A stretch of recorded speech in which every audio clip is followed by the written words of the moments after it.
আমি মঙলবাৰে গৈছিলোঁ হনুমান মন্দিৰ দৰ্শনৰ কাৰণে। ভাইটি, মই, মোৰ ল'ৰা আৰু মা বৰমা মন্দিৰ ভিতৰত সোমালোঁ। বন্তি জ্বলাবলৈ আহিছোঁ। বন্তি বোলে মঙলবাৰে চালিমা বুলি তেল এটা আছে, সেইটো তেলত জ্বলালে বোলে মনৰ আশা পূৰ্ণ হয়। আহিছোঁ, কিমান দূৰ সত্য নাজানো বাৰু, তথাপিও ভগৱানৰ ওচৰত যি বিচৰা যায় শুদ্ধ মনেৰে পোৱাই যায়, আৰু লগতে কৰ্মটো জৰুৰী নহয় জানো। বন্তি জ্বলাই আছোঁ। লৈ ভিতৰলৈ গৈ আছোঁ। ভাইটি, মোৰ গোসাঁই আৰু মোৰ ল'ৰা আৰু মা ভিতৰলৈ গৈ আছে, ময়ো আহি আছোঁ পিছে পিছে।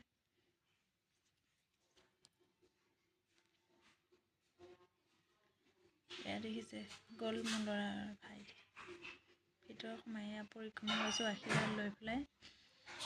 পৰিক্ৰমাটো নিজৰ ওপৰত কৰে, কিমান কৰিব লাগে ময়ো নাজানো, মই বাৰু 3 পাক কৰিছোঁ। তাৰপৰা ওলাই আহিলোঁ। এতিয়া এইটো মোৰ ল'ৰা আৰু মা বৰমা একেলগে ফটো